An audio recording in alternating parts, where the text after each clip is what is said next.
Hello guys, welcome to my channel. ನಾನು ಇವತ್ತು ಮಾಡ್ತಾ ಇರೋ ರೆಸಿಪಿ ಬಂದು ಟೊಮೊಟೊ ಬಾತ್. ನೋಡಿ, ನಾನು ಫಸ್ಟ್ ಟೈಮ್ ರಿವ್ಯೂ ತೋರಿಸ್ತಾ ಇದ್ದೀನಿ. ನೋಡೋಕೆ ನನಗೂ ತುಂಬ ಟೆಂಪ್ಟಿಂಗಾಗೆ ಕಾಣಿಸ್ತಾ ಇದೆ. ಯೂಶ್ವಲಿ ಮಾಡೋ ಥರ ಟೊಮೊಟೊ ಬಾತ್ ನಾನು ಈ ಸರಿ ಮಾಡಿಲ್ಲ. ಸ್ವಲ್ಪ ಇಂಗ್ರೀಡಿಯೆಂಟ್ಸ್ ಜಾಸ್ತಿನೇ ಹಾಕಿದ್ದೀನಿ. ಏನೇನು ಹಾಕಿದ್ದೀನಿ ಅಂತ ಈ ವಿಡಿಯೋನ ಕಂಪ್ಲೀಟಾಗಿ ನೋಡಿ ನಿಮಗೆ ಅರ್ಥ ಆಗುತ್ತೆ.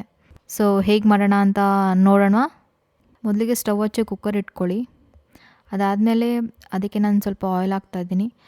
ಸ್ವಲ್ಪ ಎಣ್ಣೆ ಬಿಸಿ ಆದಮೇಲೆ ಪಲಾವ್ಗೆ ಹಾಕೋ ಇಂಗ್ರೀಡಿಯೆಂಟ್ಸು, ಚಕ್ಕೆ, ಲವಂಗ, ಫೈನಲ್ ಸೀಡ್ಸು, ಪಲಾವ್ ಎಲೆ ಇದನ್ನೆಲ್ಲ ಹಾಕಿ ಅದನ್ನು ಹಸಿ ವಾಸನೆ ಹೋಗೋವರೆಗೂ, ರಸ ಬಿಡೋವರೆಗೂ ನಾನು ಎಣ್ಣೆಲಿ ಫ್ರೈ ಮಾಡಿ 2 ಈರುಳ್ಳಿ ಕಟ್ ಮಾಡಿ ಹಾಕ್ಕೊಂಡಿದ್ದೀನಿ. ಅದ್ರ ಜೊತೆಗೆ 4 ಮೆಣಸಿಗೆ ಕಟ್ ಮಾಡಿ ಸ್ಲೈಸಾಗಿ ಕಟ್ ಮಾಡಿ ಹಾಕಿದ್ದೀನಿ. ಈರುಳ್ಳಿ ಸ್ವಲ್ಪ ಮೆತ್ತಗಾದಾದಮೇಲೆ ನಾನು ಕೊತ್ತಂಬರಿ ಸೊಪ್ಪು ಹಾಕ್ತಾಯಿದ್ದೀನಿ. ಹಾಗೆ ಪುದೀನ ಸೊಪ್ಪು ಕೂಡ ಒಂದು ಕೈ ಹಿಡಿಯಷ್ಟು ಹಾಕ್ತಾಯಿದ್ದೀನಿ. ಪುದೀನ ಕೊತ್ತಂಬರಿ ಸೊಪ್ಪು ರಾ ಸ್ಮೆಲ್ ಹೋಗುವಷ್ಟು ನೀಟಾಗಿ ನೀವು ಫ್ರೈ ಮಾಡ್ಕೊಬೇಕು. ಅದಾದಮೇಲೆ ನಾನು ಡ್ರೈ ಬಟಾಣಿ ನೈಟೇ ನೆನೆಸಿಟ್ಕೊಂಡಿದ್ದೆ, ಅದನ್ನೇ ನಾನು ಇವಾಗ ಹಾಕ್ತಾಯಿದ್ದೀನಿ. ಅದು ನನಗೊಂದು ಸ್ವಲ್ಪ 50 ಗ್ರಾಮ್ಸ್ ಅಷ್ಟು ನಾನು ನೆನೆಸಿಟ್ಟಿದ್ದೆ, ಅದನ್ನು ಹಾಕ್ತಾಯಿದ್ದೆ. ಅದ್ರ ಜೊತೆಗೆ ಹಾಗೆ ಬೆಳಗ್ಗೆನೇ ನೆನೆಸಿಟ್ಕೊಳ್ಳಿ ಸೋಯಾ ಚಿಕ್ಸ್ ಅಂತ ಅಂತಾರೆ. ಸೊ ಇದನ್ನು ನಾನು ಒಂದು 10 ನಿಮಿಷದ ಹಿಂದೆ ನೆನೆಸಿಟ್ಟಿದ್ದೆ. ಅದು ನೆನೆಸಿದ್ದಾದಮೇಲೆ ಅದೆಲ್ಲ ನೀರೆಲ್ಲ ಸ್ಕ್ಯೂಸ್ ಮಾಡಿ ಹಾಕ್ತಾಯಿದ್ದೀನಿ. ಹಾಗೆ ಅದನ್ನು ನೀಟಾಗಿ ಚೆನ್ನಾಗಿ ಫ್ರೈ ಮಾಡಿ ಎಣ್ಣೆಲೆ. ಎಷ್ಟು ನೀವು ಫ್ರೈ ಮಾಡ್ತೀರೋ ನಿಮಗೆ ಟೇಸ್ಟು ಅಷ್ಟೇ ಚೆನ್ನಾಗಿ ನಿಮ್ಗೆ ಸಿಗುತ್ತೆ. ಹಾಗೆ ಒಂದು 1 to 2 ಮಿನಿಟ್ಸ್ ನೀವು ಚೆನ್ನಾಗಿ ಫ್ರೈ ಮಾಡ್ಕೊಳ್ಳಿ. ಆವಾಗ ನಿಮಗೆ ಒಂದು ಕಲರ್ ಸ್ವಲ್ಪ ಚೇಂಜ್ ಆಗುತ್ತೆ ಅದರಲ್ಲಿ. ಹಾಗೆ ಫ್ರೈ ಮಾಡ್ತಾ ಹೋಗಿ.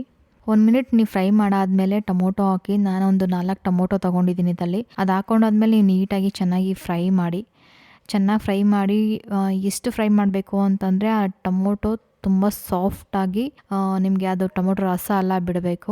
ಮುಚ್ಚಳ ಮುಚ್ತಾ ಇದ್ದೀನಿ. ಮುಚ್ಚಾಗಿ ಒಂದು 2 ನಿಮಿಷ ಅದನ್ನು ಬಿಡಿ. ಸಾಫ್ಟ್ ಆದ ನಂತರ ನಾನು ಇವಾಗ ಬಿರಿಯಾನಿ ಪೌಡ್ರ್ ತೊಗೊತಾ ಇದ್ದೀನಿ. ಬಿರಿಯಾನಿ ಪೌಡ್ರ್ ಬಂದುಬಿಟ್ಟು ಆಚಿ ಬಿರಿಯಾನಿ ಪೌಡ್ರ್ ನಾನು ತೊಗೊಂಡು ಯೂಸ್ ಮಾಡ್ಕೊಂಡಿದ್ದೀನಿ. ಅದರಲ್ಲಿ 1 ಸ್ಪೂನ್ ನಾನು ಇವಾಗ ಇದಕ್ಕೆ ಹಾಕ್ತಾ ಇರೋದು. ಅದಾದಮೇಲೆ ರೆಡ್ ಚಿಲ್ಲಿ ಪೌಡ್ರ್ ಹಾಕ್ತಾ ಇದ್ದೀನಿ, ಅದು 1 ಸ್ಪೂನು. ಇದು ರೆಡ್ ಚಿಲ್ಲಿ ಪೌಡರ್ ನಾನು ಮನೇಲೇ ಮಾಡಿ ಇಟ್ಕೊಂಡಿದ್ದೆ. ಸೊ ಅದನ್ನು ಹಾಕ್ತಾಯಿದ್ದೀನಿ, ಯಾಕಂದರೆ ನಿಮಗೆ ಕಲರು ಟೇಸ್ಟ್ ಎರಡೂ ಚೆನ್ನಾಗಿ ಬರುತ್ತೆ.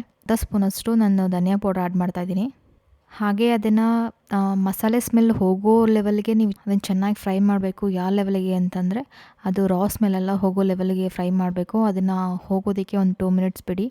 ಅದಕ್ಕೆ ನಾನು ಇವಾಗ ಕುಕ್ಕರ್ ಮುಚ್ಚಳ ಮುಚ್ತಾ ಇದ್ದೀನಿ. ಅದಾದಮೇಲೆ ನಾನು ಶುಂಠಿ ಬೆಳ್ಳುಳ್ಳಿ ಪೇಸ್ಟ್ ಹಾಕ್ತಾಯಿದ್ದೀನಿ, ಜಿಂಜರ್ ಗಾರ್ಲಿಕ್ ಪೇಸ್ಟ್. ಶುಂಠಿ ಬೆಳ್ಳುಳ್ಳಿ ರಾ ಸ್ಮೆಲ್ ಹೋಗೋ ಲೆವೆಲ್ಗೆ ಚೆನ್ನಾಗಿ ಅದನ್ನು ಫ್ರೈ ಮಾಡಿ. ನಿಮ್ಗೆ ಒಳ್ಳೆ ಟೇಸ್ಟ್ ಕೊಡುತ್ತೆ ಶುಂಠಿ ಬೆಳ್ಳುಳ್ಳಿ ಕೂಡ. ಈ ಗ್ಲಾಸಲ್ಲಿ ನಾನು 2 ಗ್ಲಾಸ್ ಅಷ್ಟು ಅಕ್ಕಿ ತೊಗೊಂಡಿದ್ದೆ.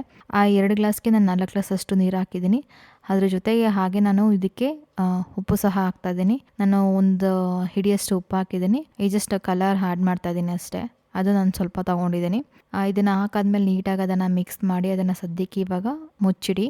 ಇವಾಗ ನೋಡಿ ಚೆನ್ನಾಗಿ ನೀರು ಕುದೀತಾ ಇದೆ. ಸೊ ಎಲ್ಲ ಇದು ರಸನೂ ಬಿಡ್ತಾ ಇದೆ. ಸೊ ನಾನು 2 ಗ್ಲಾಸ್ ಅಕ್ಕಿ ತೊಗೊಂಡಿದ್ದು ಇವಾಗ ನೀಟಾಗಿ ತೊಳೆದಿಟ್ಕೊಂಡಿದ್ದೀನಿ. ನಾನು ಇವಾಗ ಇದರ ಜೊತೆಗೆ ಕುದೀತಾ ಇರೋ ನೀರಿಗೆ ನಾನು ಇದನ್ನು ಹಾಕ್ತಾಯಿದ್ದೀನಿ. ಸೊ ಅಕ್ಕಿ ಹಾಕಾದ್ಮೇಲೆ ನಾನು ಇವಾಗ ಇದನ್ನು ಕುಕ್ಕರ್ನ ಮುಚ್ತಾ ಇದ್ದೀನಿ. ಇದು ಇನ್ನು 2 ವಿಸಿಲ್ ಬರಬೇಕು. 1 ವಿಸಿಲ್ ಬಂದಿದೆ. ಹಾಗೆ ಇನ್ನೊಂದು ವಿಸಿಲ್ ಕೂಡ ಬಂತು. ಸೊ ವಿಸಿಲ್ ಬಿಟ್ಟಾದಮೇಲೆ ಅದು ಚೆನ್ನಾಗಿ ಅನ್ನ ಹರಳಿದ್ರೆ ನಿಮಗೆ ತುಂಬ ಟೇಸ್ಟ್ ಅಂತ ಅನಿಸುತ್ತೆ. ಸೊ ಒಂದು 5 ನಿಮಿಷ ಅದನ್ನು ಅದ್ರ ಪಾಡಿಗೆ ಅದನ್ನು ಬಿಡಿ.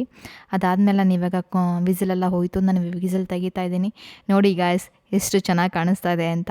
ಟೇಸ್ಟ್ ಮಾಡಿ ನೋಡಿ, ನಿಜವಾಗ್ಲೂ ನಿಮ್ಗೆ ತುಂಬ ಚೆನ್ನಾಗಿ ಅಂತ ಅನಿಸುತ್ತೆ.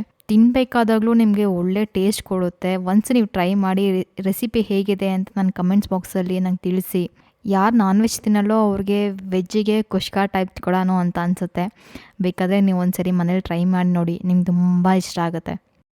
ಮಾರ್ನಿಂಗ್ ಮಕ್ಕಳಿಗೆ ಬ್ರೇಕ್ಫಾಸ್ಟಿಗೆ ನಿಮಗೆ ಟೊಮೊಟೊ ಬಾತ್ ಎಲ್ಲ ಮಾಡಿಕೊಟ್ರೆ ಅವ್ರಿಗೆ ಬಾಕ್ಸಿಗೂ ತುಂಬ ಚೆನ್ನಾಗಿರುತ್ತೆ. ಮಧ್ಯಾಹ್ನ ಕೂಡ ನಿಮಗೆ ಏನು ಟೇಸ್ಟ್ಲೆಸ್ ಅಂತ ಏನೂ ಅನಿಸೋದಿಲ್ಲ.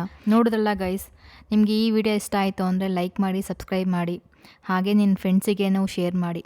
ಹಾಗೆ ನೆಕ್ಸ್ಟ್ ರೆಸಿಪಿಲಿ ಮತ್ತೆ ಭೇಟಿಯಾಗೋಣ. ಅಲ್ಲಿವರೆಗೂ ಬಾಯ್ ಗಾಯ್ಸ್.